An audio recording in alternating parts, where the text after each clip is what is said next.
Satellite Art Radio Productions presents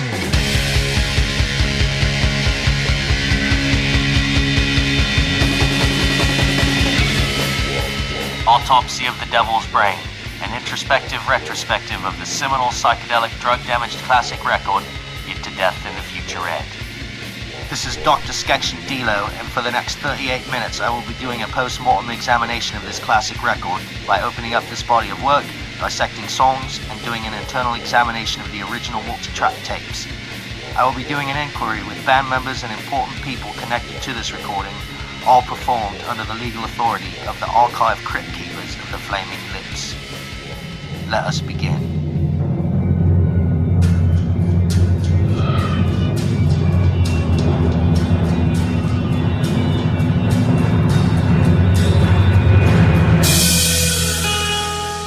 To Death in the Future Ed came out in 1992, which is why we are celebrating its 20th anniversary here in 2012, but we will begin a few years earlier in 1990. The band had released their fourth album, In a Priest-Driven Ambulance, which would be their first album with guitar hero Jonathan Donahue and drumming sensation Nathan Roberts, and also their first record produced by studio genius Dave Fridman, but it proved to be their last for Restless Records.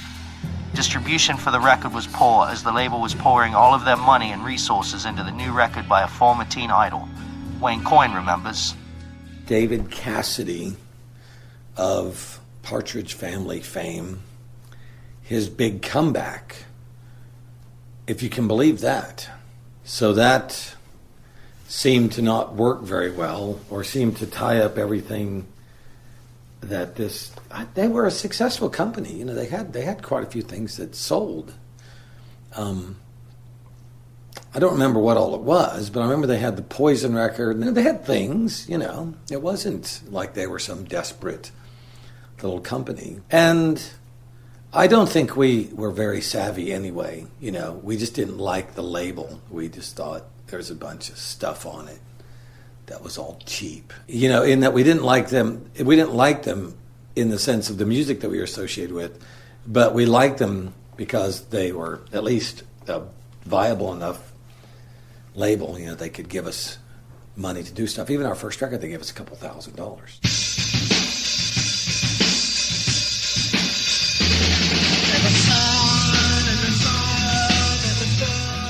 Even though the lads were without a contract, that didn't keep them from recording.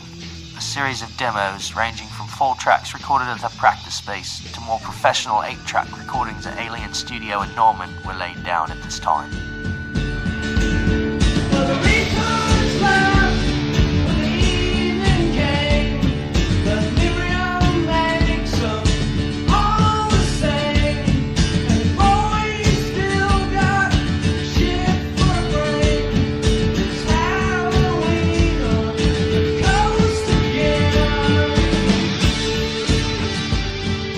Guitarist Jonathan Donahue distinctly remembers this time. I have very little recollection of the time. It was, you know, it was filled with all of these moments, and it would be difficult to sort of thread them through like a necklace or something. I just can pick out pieces, you know, of the actual timeline or the actual recording of songs or what we did, you know.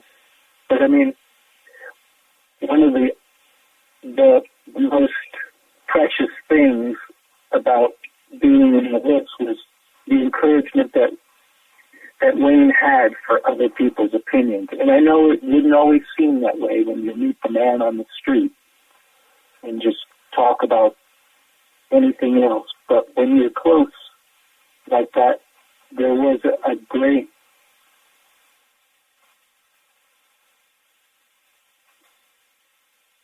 encouragement in the way of like an older brother, and he was in that way. You know, I was young then, and I did always look to him as the older brother. That's a fact, you know. And he was always very receptive. And in a way he would, you know, perhaps even now, he would watch from a distance. I mean, it's always been Wayne's band. goes without saying. And I was just beginning to grasp the ideas of, actual songwriting as opposed to sonic, recording. And he was very gracious in that, at a time when he didn't have to be, at a time where it could have been seen as high anxiety, a first major label record, after working so hard, for a long time. And I was blessed with that. That goes without saying. That was a really, really important sort of formative part of my own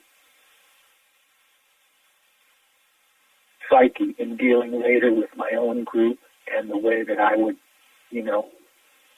approach and adjust and basically put myself in someone else's shoes. Enough can't be said about that, The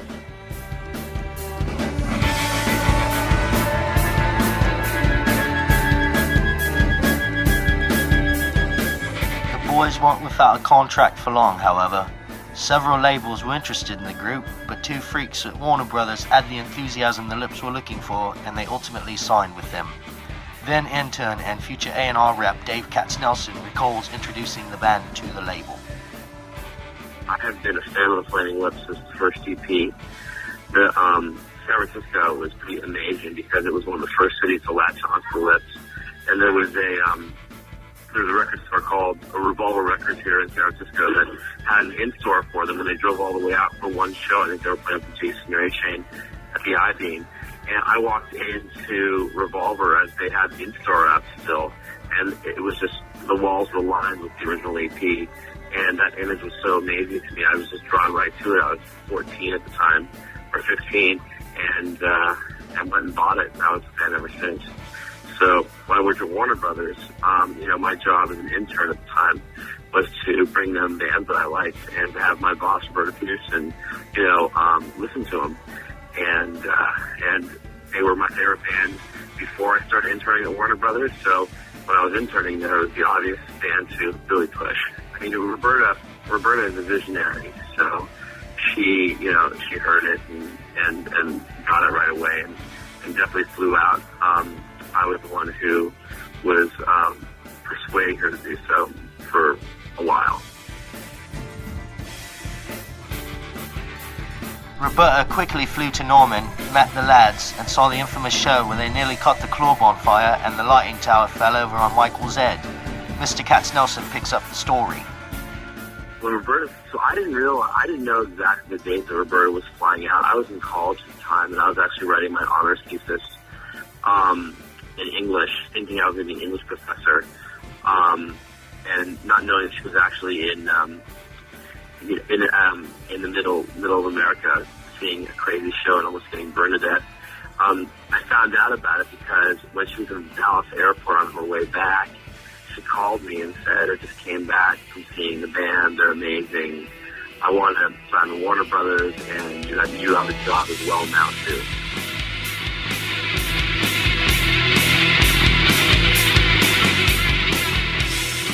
It was around this time that fan and friend Scott Booker became the manager for the group.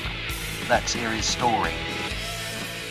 Well, it is kind of interesting, how I ended up managing the Lips. I mean, it was, in a lot of ways, it was Roberta Petersen. I mean, she was the first person who suggested that I could possibly be the manager of the Flaming Lips. I remember driving her back from that first show. She saw the Lips ad down in Norman, and she looked at me and was like, well, do they have a manager? I was like, no. And but they do have a lawyer. They don't have a booking agent. And Roberta was, said, well, why don't you become the manager?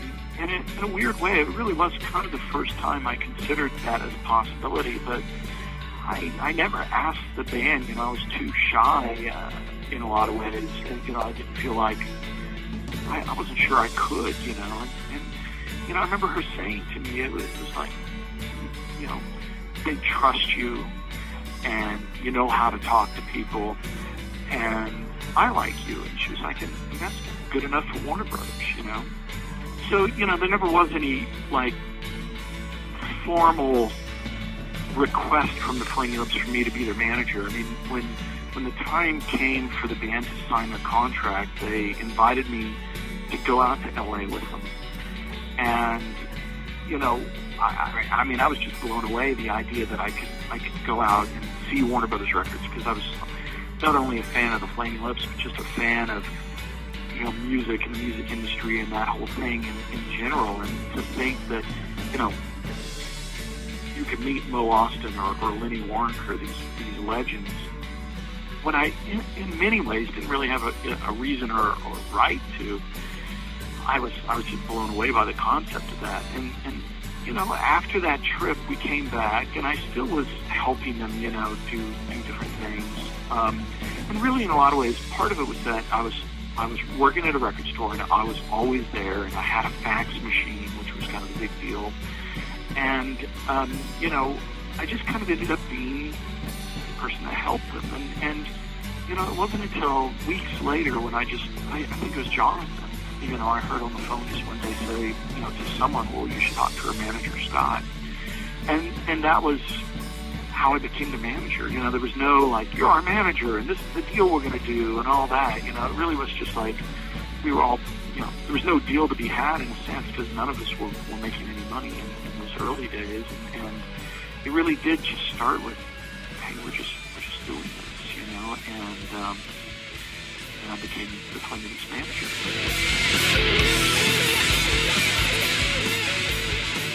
I know it was mostly because he had a phone.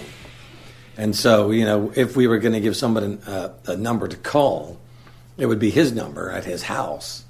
And so we'd always say, well, call after 4 o'clock your time, and then we knew we'd be home or something. And back then it was a big deal to have a phone. Nowadays it doesn't seem like anything. Everybody's got a cell phone.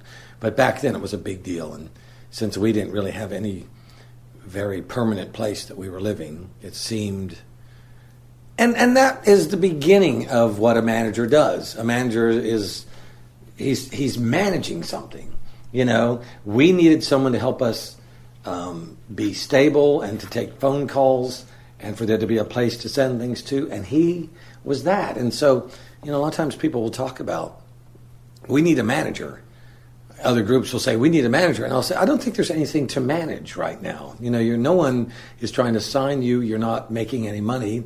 You're not playing any shows. And I think bands wrongly think, well, if we had a manager, we'd get signed and we'd play shows and we'd have money. And that's just not true. I mean, all of those things are the reasons you have a manager.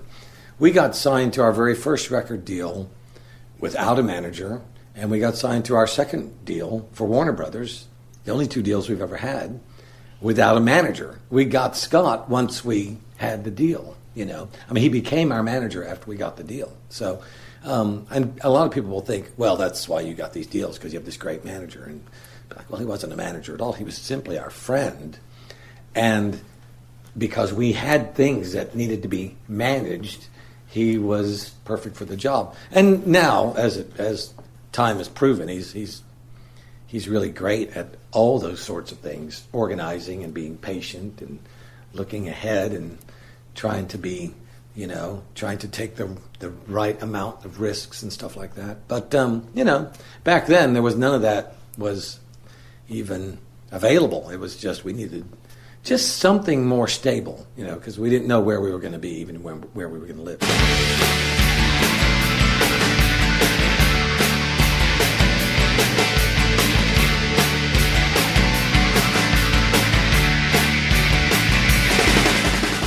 Armed with a recording contract, the lads quickly headed to upstate New York to begin work. With the great sonic leaps and bounds made by working with production mastermind Dave Fridman on Priest-Driven Ambulance, it was a no-brainer to have him at the helm again. But it wasn't a completely painless process, as Michael Ivins recalls. What's weird is that when we went to do Hit to Death, it's as though we forgot everything from Priest-Driven Ambulance, because we could never figure out, well, how come we can't get it to sound like this and sound like that? And it was almost like it was weird because we had to start all over again or something. It was kind of strange. It's gonna be another ginger ale. When we went in to do Hit to Death and Future Head, we felt as though, all right, we know a lot about how we're going to record, and we would just start to record like that again. But I think it was the first time that I discovered for myself that once we started to do things over and over and over without this idea of exploring and finding new accidents and letting it sort of happen, for me it was very boring, always sitting in there thinking about how kick drums sound and stuff like that. I would just rather they sound really great and just move on, but a lot of times it's just boring. And even though I'm into it, I don't like doing the same thing that we did the previous year or even the previous 2 years over and over and over. And so I think even midway through the Hit to Death and the Future Head, I was already starting to devise songs that had no drums on them because I was just sick of messing with the drums. And so, you hear some tracks on there that are kind of empty of any drums at all. So I just was relieved because I was sick of having to beat up Nathan all the time and sick of having to deal with all the technical side of recording. And this studio that we were in, this Sweetfish studio, I didn't think was very good. I don't think Dave thought it was good at all, but I would always use the philosophy is that I would rather work in a bad studio and have a lot of time than in a good studio with no time, which I totally would disagree with now. But, I mean, now that we know what we're doing, I think you can get a lot done with great-sounding microphones and great equipment, because it would probably just sound good almost no matter what you played. But back then, we didn't play very well, but we didn't know what a good sound was. So I think it all worked now. I think whatever we were doing, it seemed to work, but it was not a very good studio. And I know there was a lot of limitations, a lot of things that I think Dave knew going into it, but he was always open to, let's see what happens.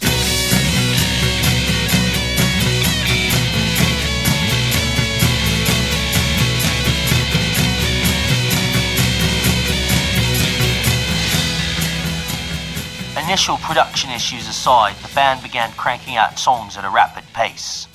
The band really was just a unit, like we were a little gang of, like-minded people, and young, too, that always helps. And, out in the van, just going across, doing a lot of touring. And I think really by then, we'd really decided that there's the band that makes records and the band that tours and plays, and started trying to delineate those two ideas, that we could start really exploring stuff, because having Dave Fridman and honestly a lot of other people who were around at the time that were these recording student engineers who were up for experimenting and all this sort of stuff.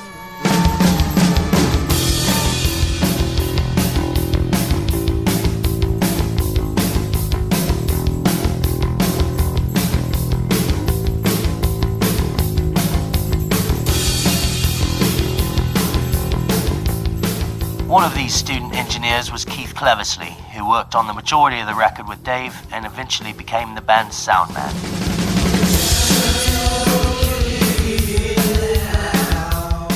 Keith, I always thought was a radical person, and I liked him. I mean, I liked what he did. There was sides of his personality that I totally hated, because he was totally narcissistic and he's very pushy about once he got, about his respect level. He's very pushy about that. But on the other hand, I always liked him. I always thought he worked very fast, and he had cool ideas about sound, and he wanted to get it done fast and get on with something that was more exciting. And I kind of agreed with that. I didn't like spending, days and days and days doing the same thing. And so I think there was an element of course, Dave that we love, but Keith and Dave together for a while, I thought was a really good combination, because that intensity, and then Keith really did help Dave, and I think Dave rightly liked Keith, and I think they worked good together.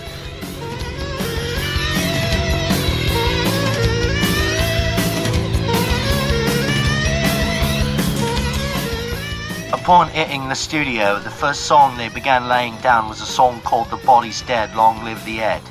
It didn't get further than the drum track along with the scratch guitar and vocal, but besides being interesting because nobody except those in the studio that day have ever heard it until now, it is a perfect way to illustrate how most of the songs were recorded. Wayne would be in the room with Nathan and would play and sing the song with him in order to guide him through it. His amp would be in an isolation booth so as not to bleed through the drum mics. Almost none of these scratch guitar and vocal parts still exist as they were recorded over with what you hear on the record. Let's take a listen.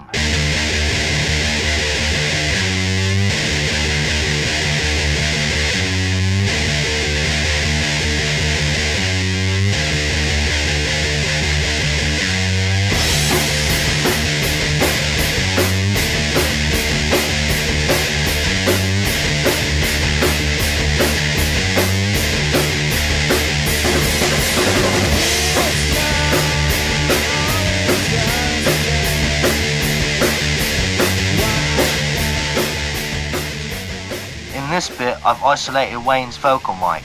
You hear the drums very loudly in it, which is why these scratch vocals were never used. Wipe that look off your face.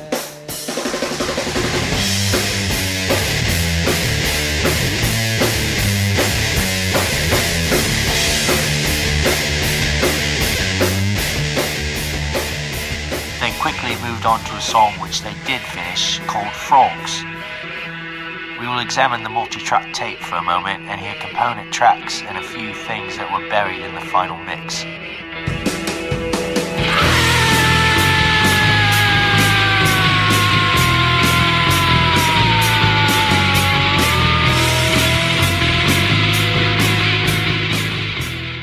First, we will highlight the layers of vocals. There you are, infected with the water strain.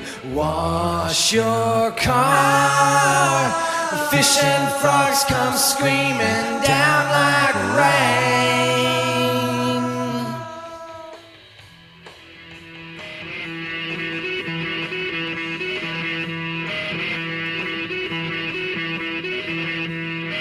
Thank you. There you are. Wash your hands and wash your face. Water's gone.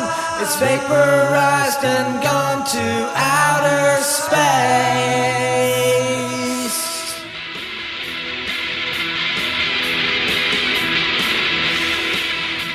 Now we will hear the different guitar tracks playing over the chorus.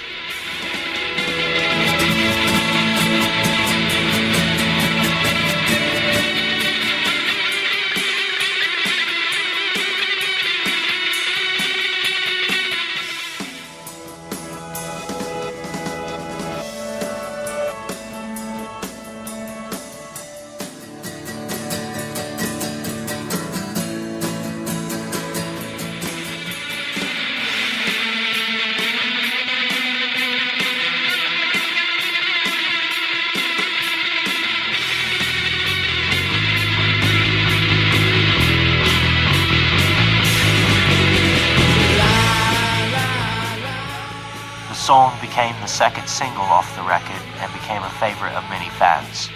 Wayne had this to say about it. Even though we made, a really great video for the song Frogs, I never loved the song Frogs. I never thought it was that great. It's long and kind of, it's kind of overly simple or whatever. But the video I thought was really great, and being able to make a video for it really changed my way of looking at like videos and things like that, because I just got to do whatever I wanted, and I got all these people to help me, and it's really, even though I see it now, still there's a lot of marvels of editing and stuff. It's like, it's really well done. And so for that to be our first video that we really tried to make, and that having a lot of imagery in it that, is real, the song says frogs and there's a frog in the video, that made it easier to do. And I think that's influenced the way that I make a lot of things even now. Like, wow, that really is cool.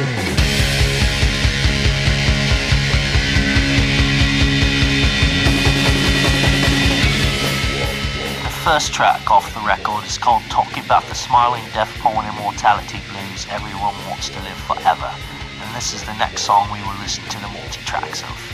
I will go ahead and explain what we will be highlighting rather than speaking over it this time. We will begin as the tape begins rolling with all faders set to 0. You'll probably very quickly notice a loop which didn't make it in the final mix. Should that be difficult to hear, we will then isolate it, followed by isolated vocals, guitars by themselves, some backwards vocals which feature in the choruses, and finally, a choir that was rehearsing at the school in Fredonia where Priest-Driven Ambulance was recorded that was also flipped backwards and only features a couple of times in the final mix. Then we will go back to all the faders being set at 0 and you can hear everything as it sounded before it was EQ'd and mixed. Enjoy.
When I asked Wayne what the inspiration behind the song was, here's what he had to say. So it seemed as though Nathan, our drummer at the time, was not able to watch porn or was allowed to look at any pornographic magazines, I suppose, when he was in Oklahoma City. But we discovered as soon as we got to the studio,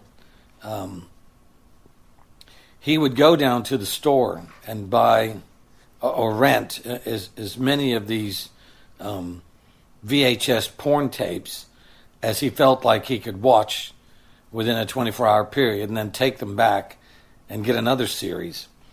And so as we were sort of coming up with this concept of Everyone Wants to Live Forever, this kept going through our minds. And I can't remember the thin logic or the poetic reasons why that this song is really about this sort of life, I suppose. It's referring to perhaps the people who get to be in these porn movies or whatever as though they're living some kind of immortal, otherworldly existence, depending on, I suppose, if you think it's a good thing or a bad thing. But that was part of what we were singing about, and I can't, like I said, I can't really place the exact logic behind it.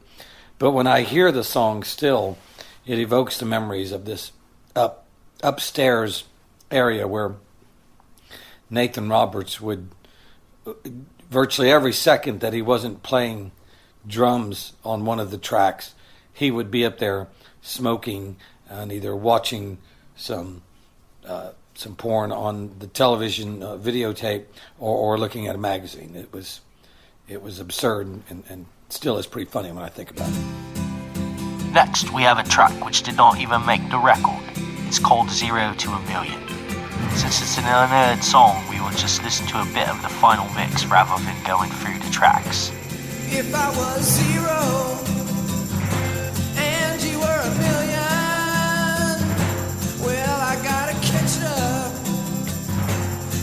up to your feeling.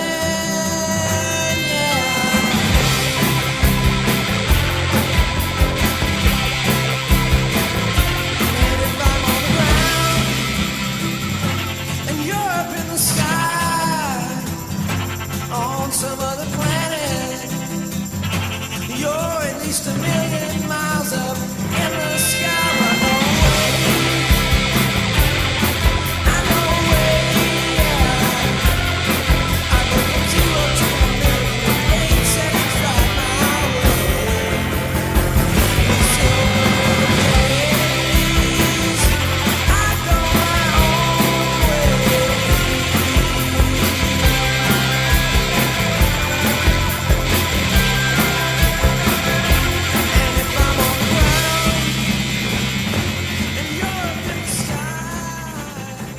One of my personal favourite songs on the record is Felt Good to Burn. The music perfectly conjures up the soundtrack to the lyrical imagery. The lyrics are some of Wayne's best, switching effortlessly between hot summer night dream sequences and real-life events such as his brother Ken being robbed, his experiences selling marijuana in the late 70s and early 80s, and his feelings on falling in love. There are many tracks on this song which didn't make it into the final mix, so rather than going track by track on this one, I've made a quick rough mix highlighting many of the tracks that didn't make it in the final mix. Check it out. Oh, it's so weird. There's a fly buzzing around that microphone up there. Listen. Oh, he's gone. You can hear him now.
So you can hear how that song could have very easily turned out quite differently. One thing I would like to point out right now and play for you is the third verse originally had different lyrics, and that track still survives on the tape. Check this out.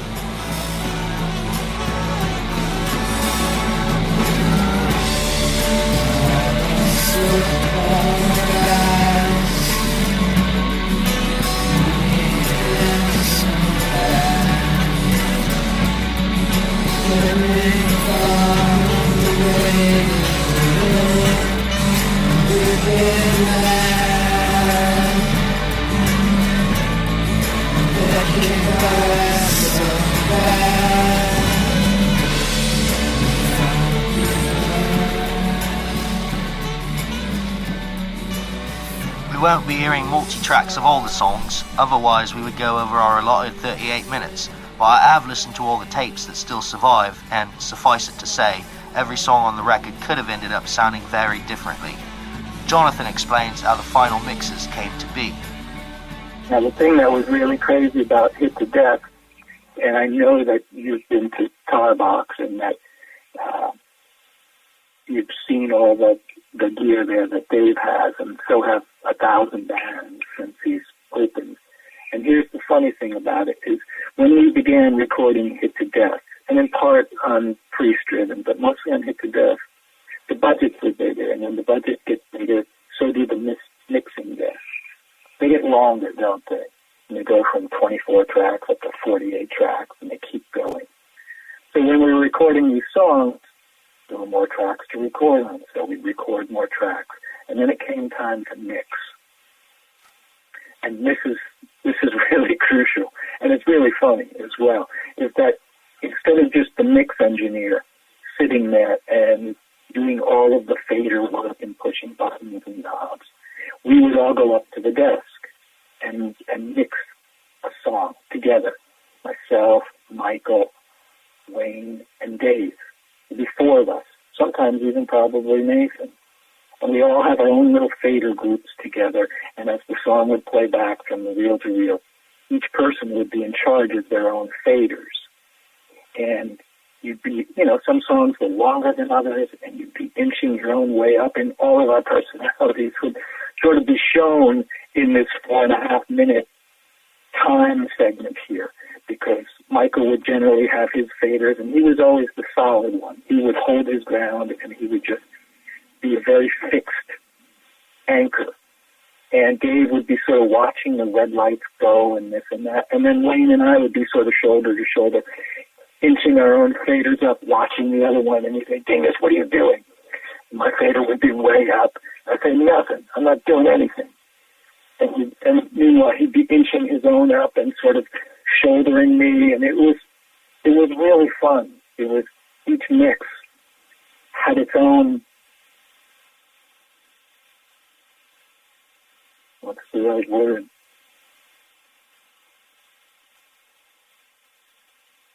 It was almost a strange mind meld, one of those silly Star Trek episodes where everybody's brain has to get synced together for 4.5 minutes. And what comes out at the end of that as the final mix is an approximation of everyone's brain thoughts, funneled through 2 channels of left and right stereo. And it was great times, but these would often lead to, Dave literally pulling his ear out. And because we do mix past 47, mix past 87, mix past 102. Each time, each person trying to, puzzle their way through.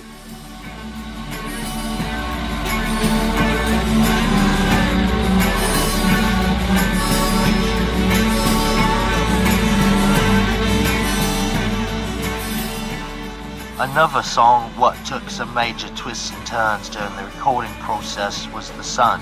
As Nathan remembers, we did at least the drum parts and a couple of other things at a place in Buffalo. And it was originally supposed to be, like a really bombastic, loud song. We actually recorded the drum part in like the hallway in a stairwell area. And yeah, me and Wayne, it was going to be like this really loud, bombastic song. And then when we got to Fredonia, Dave was getting ready to, start, bringing up the tracks and mixing everything. And he just, I guess, hit play for some reason. And the drum part was playing with like no effects or anything on it. And it just had that real, thin sound like it sounds on the record now. And we thought it sounded kind of cool and could take the song in a little bit different direction. So from there, it just kind of built as a completely different song. Here is a bit of an early mix of that song when it was in its heavier incarnation.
Song which, for better or worse, probably defines the album more than any other is the song which gives this documentary you're listening to its name, Autopsy of the Devil's Brain, You Have to Be Joking.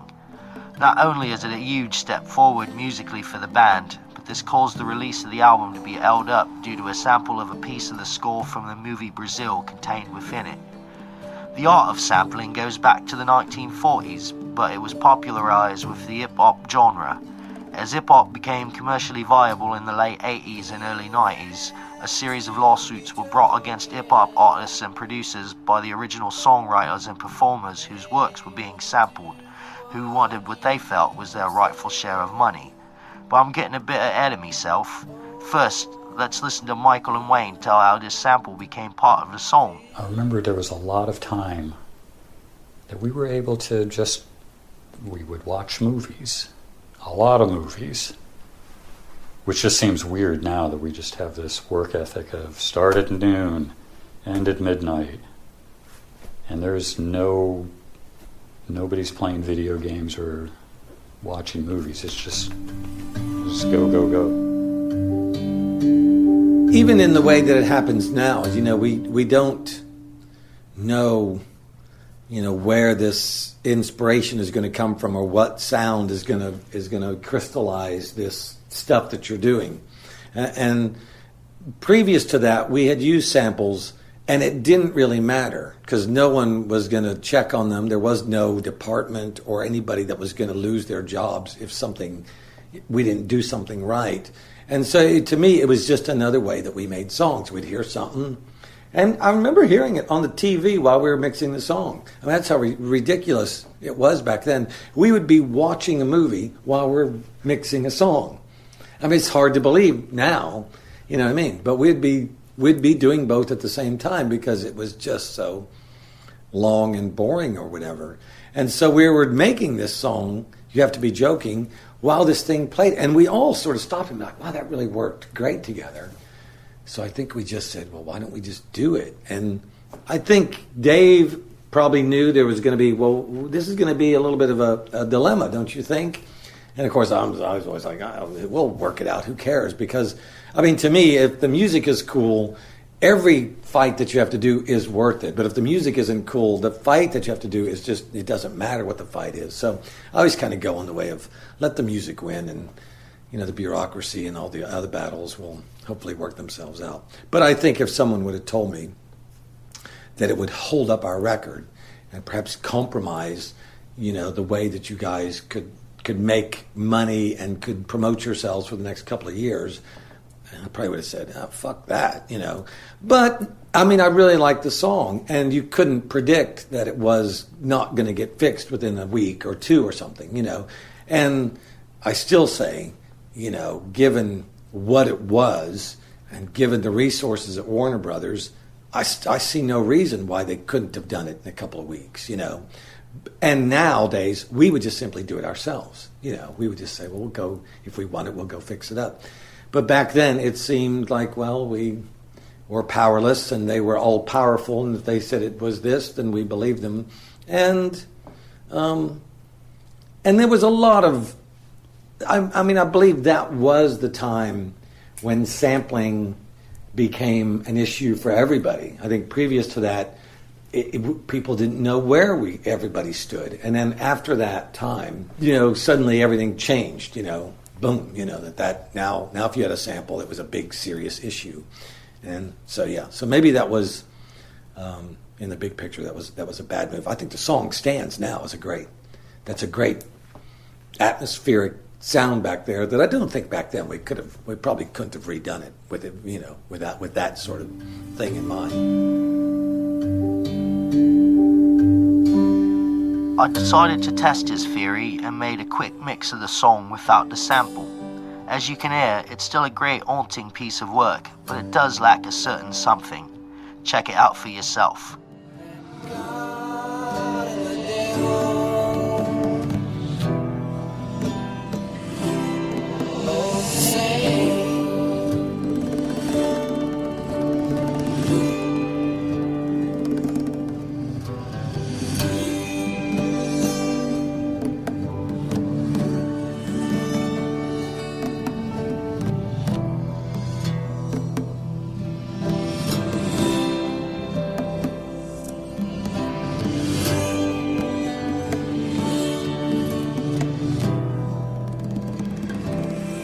Here is a piece of the sample by itself.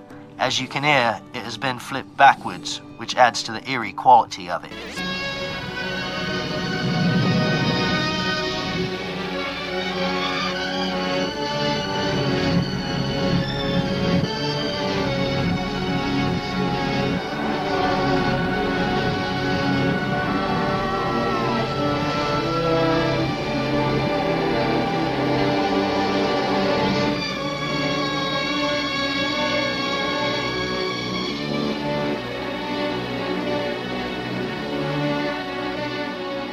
The LP was turned in with sample intact, and the clearing process held up the release for 10 months, as Dave Katznelson remembers. Oh, that was just awful. The Brazil sample, I'm pretty sure, set a precedent with this kind of thing, where, usually when you sample something, it's something that's what people consider to be somewhat sampleable, where, it is a piece of either music or something that people are used to sampling.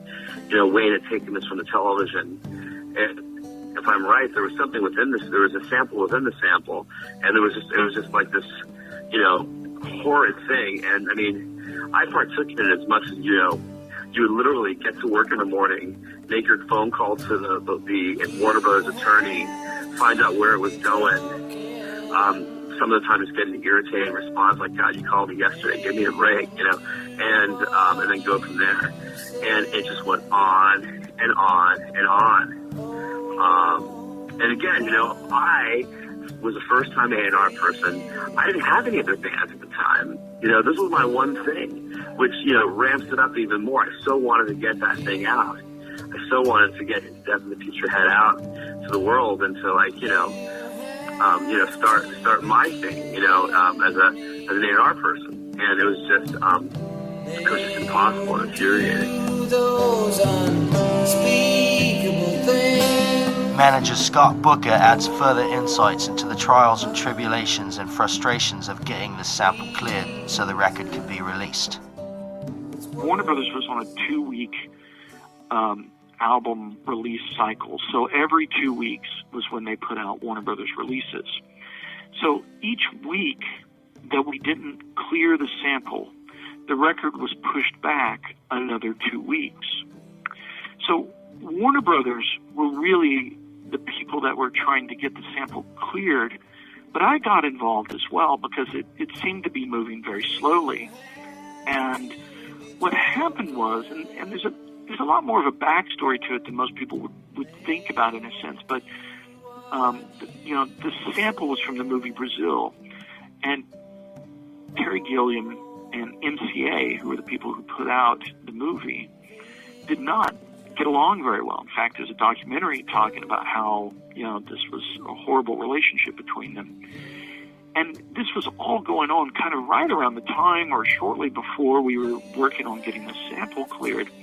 And MCA just didn't want to deal with it, was the bottom line. I mean, we actually spoke to Michael Kamen's people, and he approved it right away, but he didn't own it because it was a work for hire as a score for a movie. So he'd actually given away his rights. So even though the person who wrote it and created the music was okay with us using it, MCA, as a movie company, had to approve it. And we were just so low of a priority for them that it just took forever, And each week, once again, that we didn't get it cleared, it got pushed back another 2 weeks. And it was a nightmare, and it finally got taken care of. But in hindsight, when you look back at all the moving parts that were involved in this, it was pretty crazy, actually, that we even got a clearance on it in the first place.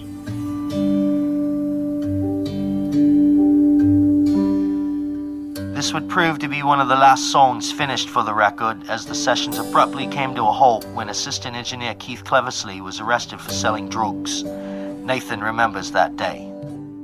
I mean, really, all that I remember is that, for one thing, I couldn't stand Cleversley anyway. But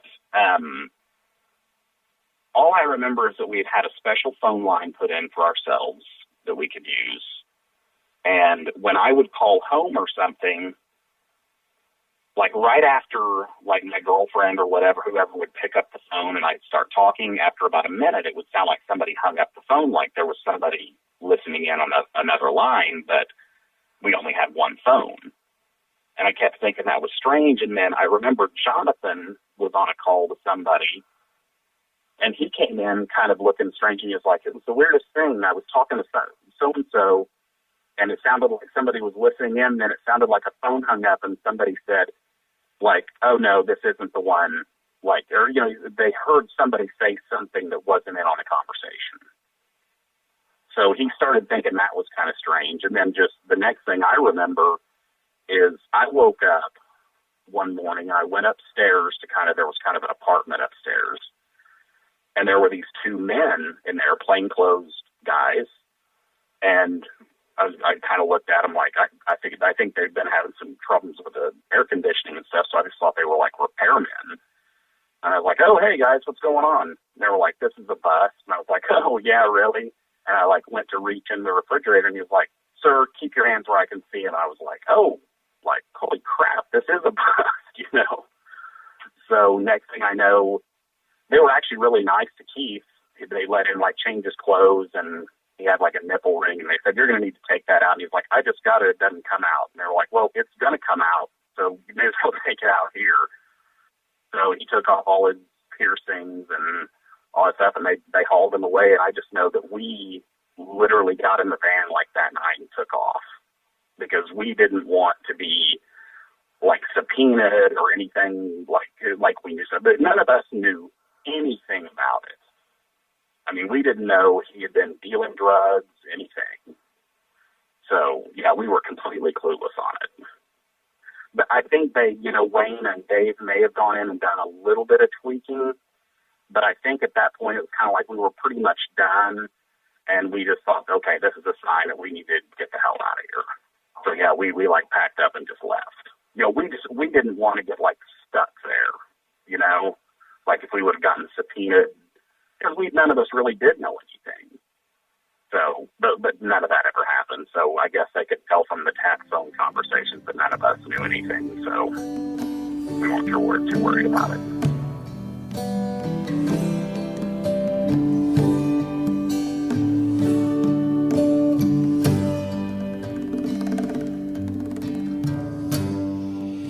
Even though the sessions were finished before they had deemed them over, they had more than enough songs for a long player, and the album was mastered and turned in.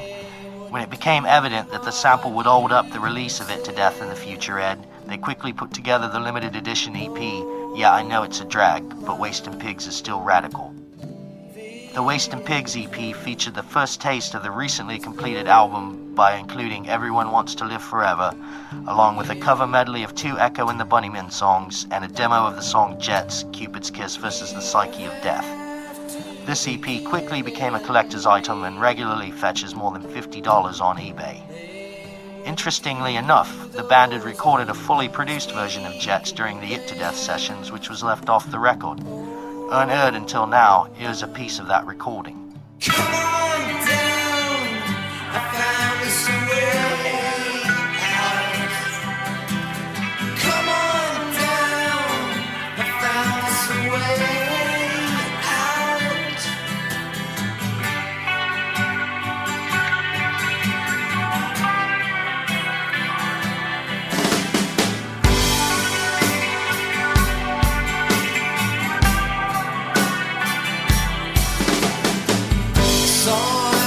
Jets were flying over, and no one amongst us even tried. I saw you looking at the ground there, and we were breathing smoke and leaving notes, and for the first time in our lives decided the only place for us beyond Mars,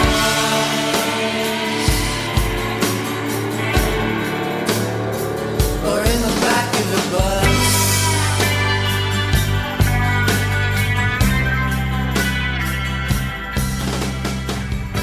With a masterpiece in the can and the support of a label who could actually get their records in stores, it would seem there were smooth roads ahead for the boys. However, this would not be the case as their ship was headed for rough waters and a couple of men jumped overboard. Between the completion of the It to Death album in late August and the release of the Wastin' Pigs EP in October, guitarist Jonathan Donahue and drummer Nathan Roberts had left the band. It was no secret that Jonathan was also in Mercury Rev and was pursuing a recording career with them as well. However, he had pledged his undying loyalty and commitment to the Lips. So it was a bit of a shock when what Scott Booker is about to tell you happened. We all knew he was doing Mercury Rev and had ambitions with that. What we didn't know is he had a lawyer, and that his lawyer had sent a letter to Warner Brothers saying if he is not allowed to sign Mercury Rev to Sire Records, he was going to quit the band. And, you know, obviously we knew he was in Mercury Rev, and we supported that, and we're totally fine with it, or at least I felt we were. But for this kind of just, you know, throwing the glove on the table kind of reaction to what happened here, you know, they called us and they had Wayne and I flew out there to Warner Brothers, and we sat down with Roberta and Lenny. And they were like, what do you want to do? And Lenny was asking the three of us, what do you want to do? And I think, you know, I didn't really feel like, you know, I didn't really talk too much, because really it was, to me, it was Wayne. You know, what did Wayne want to do about this? And you know, he was okay, as I recall, he was okay with the idea of him being a Mercury Rev, but we were bummed out about the way it went down. And Roberta really was the one that was like, you know, screw this. He can't do this to us.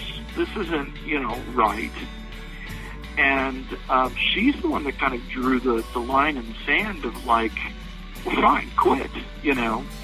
And they made sure, you know, I mean, they asked us, you know, and I think there's a side of us that's like, well, he can't do it this way. And so he quit the band, you know.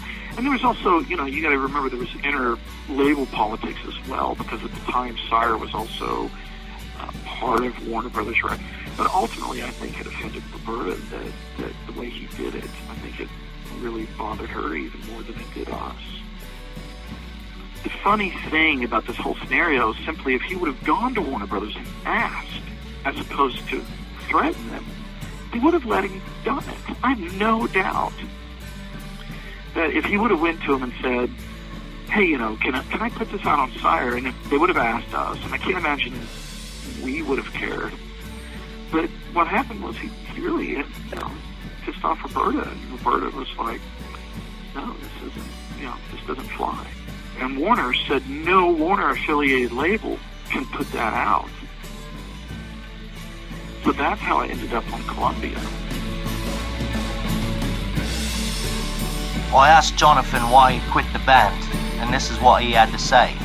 That's a whole nother show in and of itself, you know. But I will say that when I left, contrary to all of the internet speculation that's gone on for the past 20 years, it had nothing to do with creative differences, you know, or even personal differences. I loved the band. I loved playing in it. It was rewarding. I never felt stunted or pushed to the side or less than, you know, an incredibly fulfilling and incredibly forming experience in it. It shaped the way that I would carry on from then forward till now, and it still does, you know. There was nothing I would change. There was nothing I regretted even after I left. From the moment I left, I never regretted one moment. I never thought, boy, what if I had been doing something else? I loved it. I loved it with a passion, and I loved the people in it. And, you know, I think that's why even still to this day, it's very, very close, you know, to my heart. And I know sometimes that, you know, sometimes I'll come across something or someone will say something to me that would indicate that it was otherwise, and that's not the truth. It never was. I never looked back in anger. I never looked back in loss in any way, you know. And sometimes there are, you know, the universe has a strange way of, you know, these unforeseen sort of forces push you, however subtly, in a different way, you know. You can't see all the forces, you know, yourself. No, I never looked back in anger or, you know, as loss. I was, and I still am, incredibly, you know, a smile comes across my face when we talk about some of these times. They were just magical, you know. And I don't want to sort of, you know, blow up anybody else's head about that, but they really were a wonderful time. I was young, and I was brash, and, you know, full of vinegar, and I loved it. I really do. I still love talking with Wayne. You know, when we do speak, it's hilarious, you know.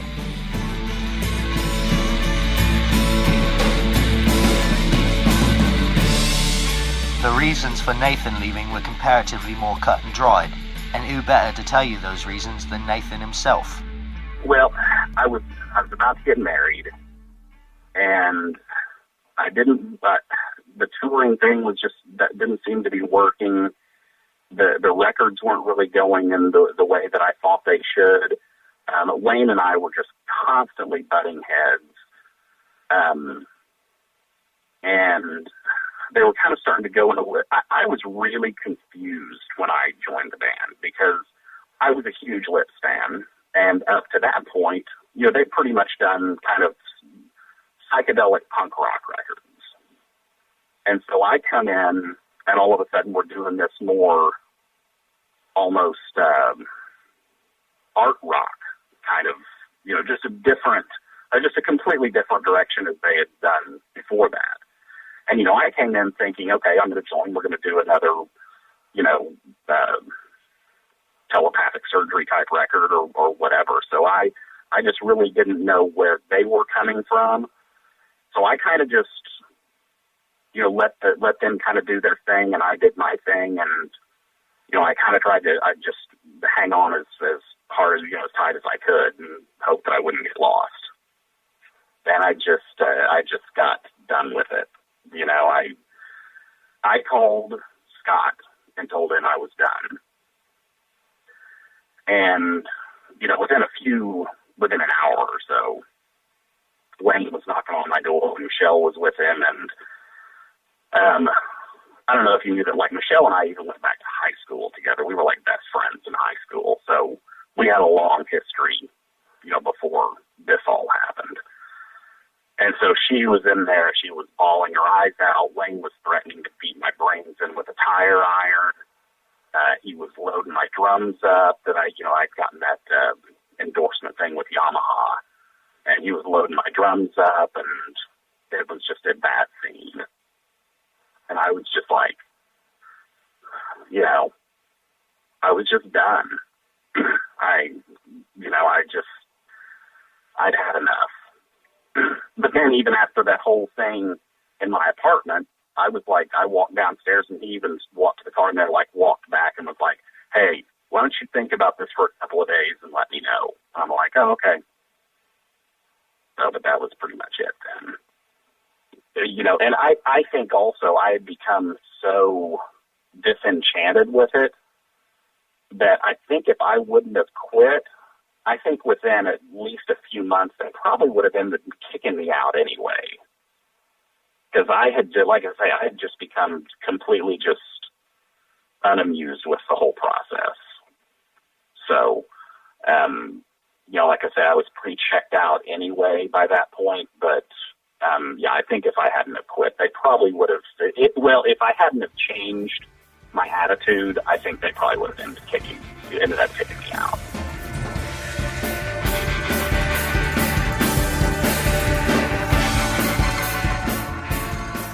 And how did Michael and Wayne feel? Jonathan's thing kind of came out of left field to me. I thought I was just, for whatever reason, I was surprised that happened and how it happened. It just seemed like a surprise. Nathan seemed like, for some reason, there's a lot of stuff that goes on with being in a band, and then to be in a band for a long time, you have to like a lot more stuff than just music, it seems like. And I think he didn't like, I think he didn't like being on the road and being in this weird pressure cooker environment. I think, just to have a short answer. Like I said, a lot of this being in a band or doing engineering or doing this or that is like, it's a lot more than knowing how to run a tape machine or to run Pro Tools. It's a lot more than knowing how to voice a chord. It's a lot more than any of that stuff. You got to be able to work with people, be around people in a small confined area. You got to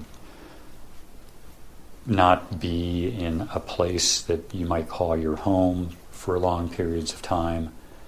But I think even when people are young and then maybe they don't have attachments, is hard on people. It's just, some people just aren't built for things like that.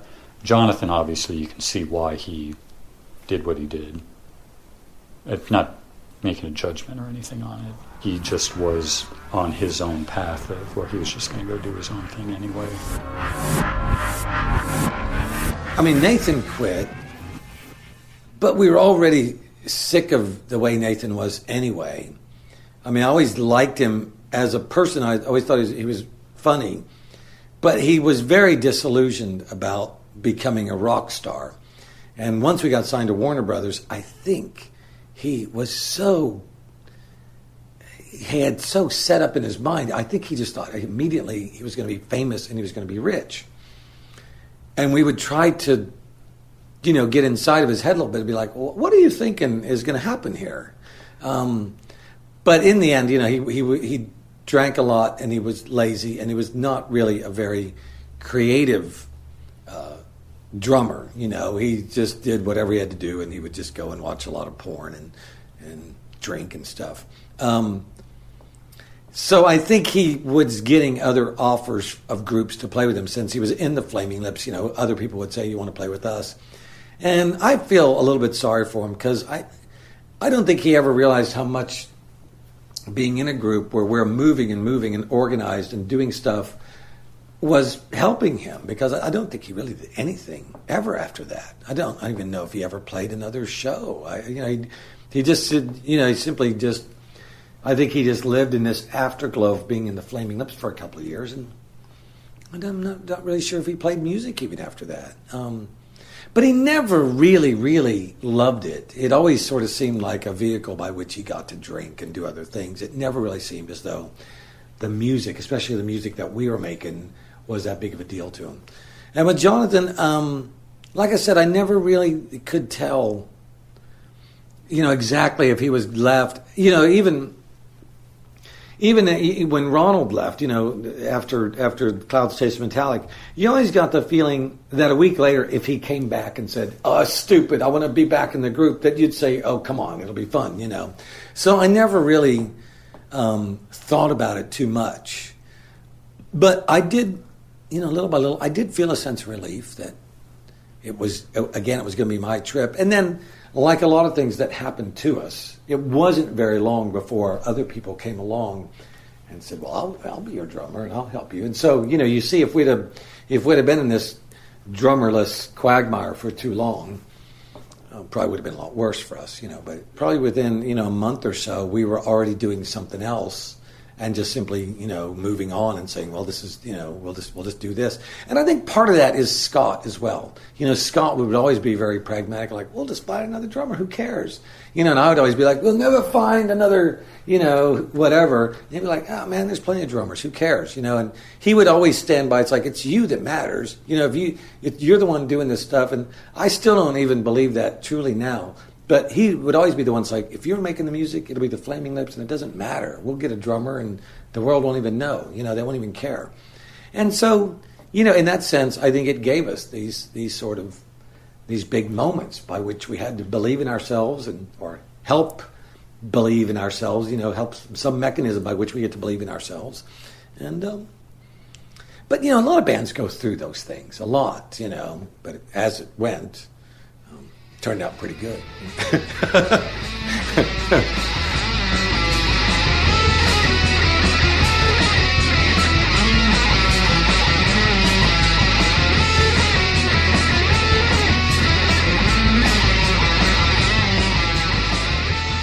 Indeed it did, for they were quickly joined by musical genius Stephen Drozd and guitar guru Ronald Jones. Stephen tells how he came to join the band.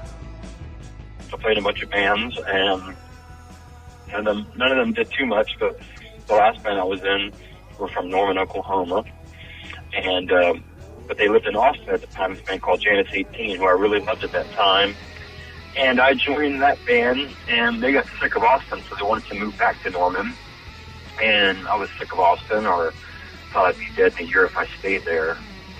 So, the band was kind of just falling apart, and right around that time, I met Wayne just completely by chance. Well, not totally by chance. My roommate had an 8-track studio at his house where I lived, and the Lips had done some demos for Hit to Death there. And so I met Wayne one time, and we just started talking about music.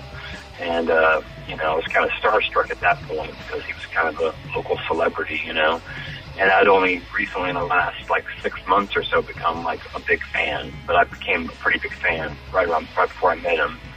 And then the next time we met, they'd seen a tape of me playing drums with that band, and Nathan and Jonathan had just quit. So they asked me, Wayne asked me if I wanted to go and play with him and Michael to see what it was like. And that was it, yeah. That was late September, early October of '91.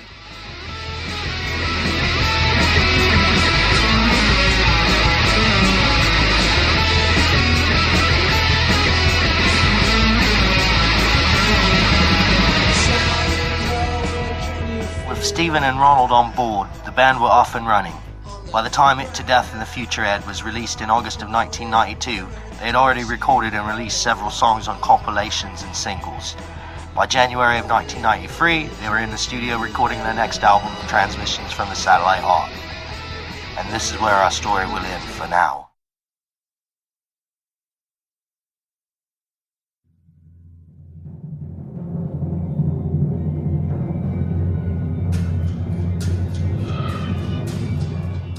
And how does the record hold up 20 years later? I asked those in and around the band what they think of it.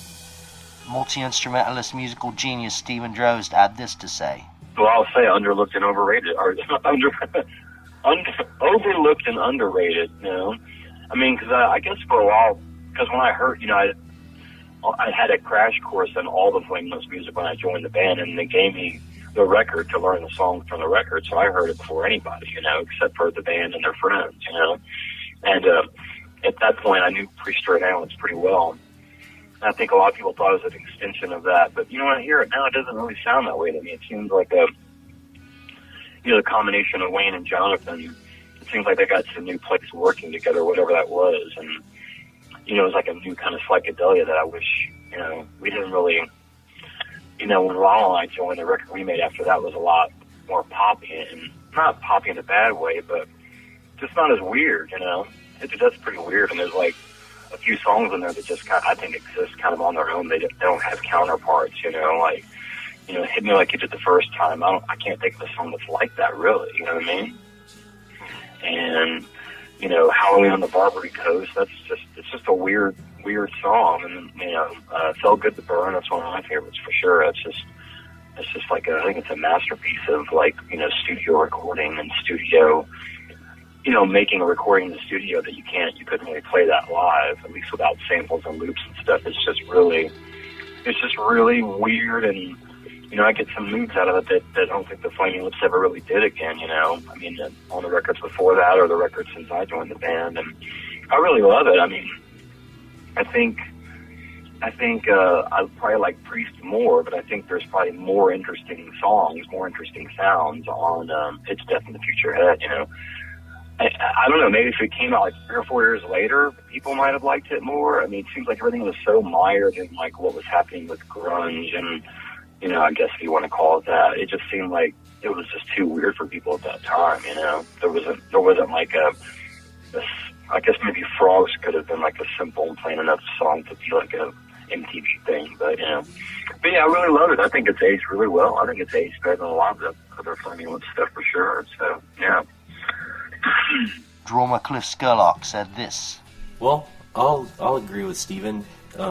Overlooked and underrated is a good way of looking at it. I mean, I agree with everything he said about it, really. I think it's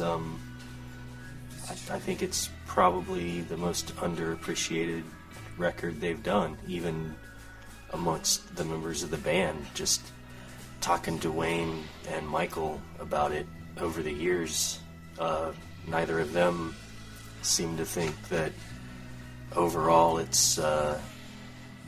didn't turn out how they hoped it would, or something. You know, they get very enthusiastic and proud if you mention Pre-Straight Ambulance, but if you bring this up, they're just kind of like, yeah, but I think it's amazing. It's you know, for me, a lot of their records are associated with different times of the year, and for me, it is one of my summertime Lips records, and I think it's brilliant for this record to come out on a major label in 1992 with these weird songs, with these crazy sounds, and a cover with a fucking toilet on it. The front cover is Wayne's toilet, just a picture of Wayne's toilet. That's awesome.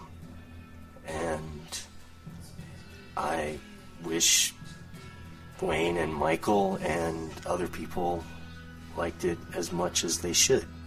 And what about Scott Booker?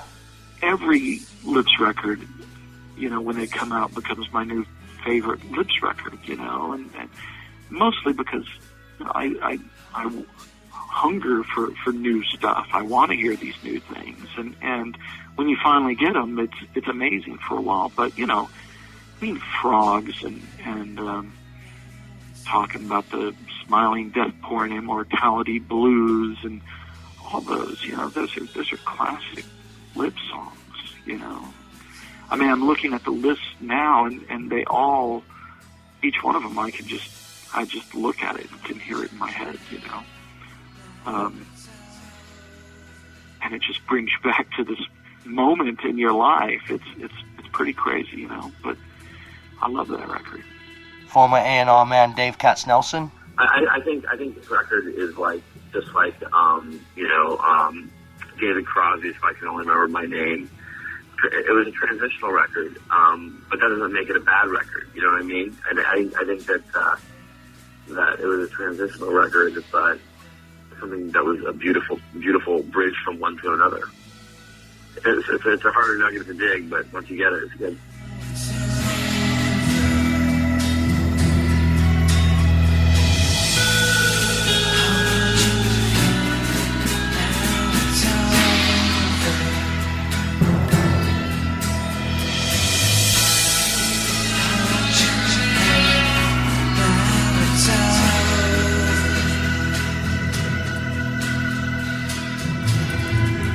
I will give the four musicians responsible for the album the final word. Michael, what do you think of it now? Sorry, what's the track list? What's on Hit Today?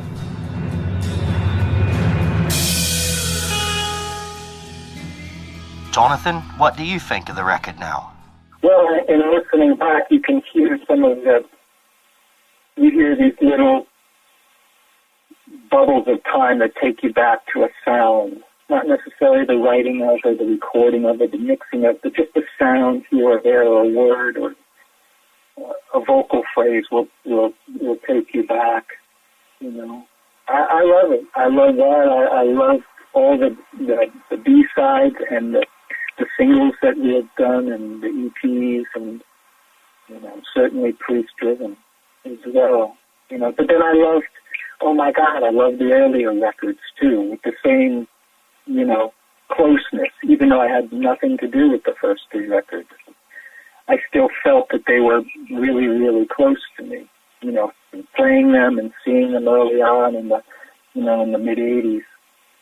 So it's really hard for me to single out one record because to me it was a whole period, and I even include the first three records that I was not a part of.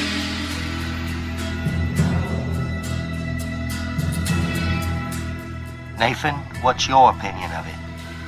Once it turned out, I actually thought the record turned out really good. I personally thought it was better than Priest. But, from everybody else's opinions, obviously people like Priest better than the best. Wayne, surely you love the record and regard it as the masterpiece it is, right?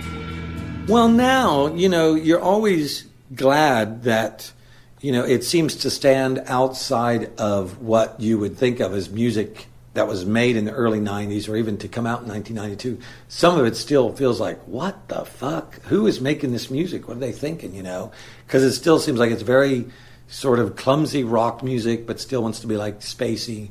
I think some of it is badly, it sounds like us badly finding a sort of dumb psychedelic sound. I think stuff like Halloween on the Barbary Coast, I don't like the reverse stuff. It just sounds too... now it reminds me of a U2 song, too. It reminds me of Streets That Have No Names or something like that. You hear it and it's all these things that we probably heard it and thought it was a way... Oh, look how they make a song. I don't know, because I hear it now. It's like, it sounds like a fucking U2 song, And some of it just sounds just not very well done. But some of it I like a lot. I mean, I would say I like Hit Me Like You Did the First Time. I was like, well, wow, that one still strikes me as like, that one's really great. I think Hold Your Head Now It's Over. I think that one's really great. I think You Have to Be Joking. I think that one's really great.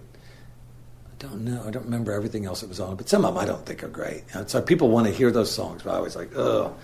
I don't think I'd want to sing Halloween on the Barbary Coast too much because it's just, But I think when we did it, we liked it, and it allowed us to do a lot of stuff. There's a lot of weird things going on.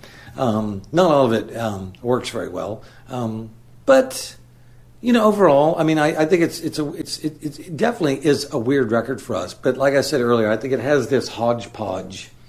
There's an era we seem to be going for one thing, and then midway through we get tired of that, and then we're going for another. And it's just bands make records like that. They don't know what the fuck they're doing, and they just settle with, here's what we are. We're not sure what we are, but here's what we are now. So it's kind of that, and I don't know. I don't think our audience even thinks about it that much. I mean, I think there's some of our records like Telepathic Surgery and Hit to Death in the Future Head, and even though War with the Mystics has some of our really great songs on it, as an album, it feels like this hodgepodge. So there's always these things that come up where you're kind of in between, different spheres of becoming something different, and so it's one of those. Yeah, might someday be viewed as our greatest record. Never know. I could change my mind.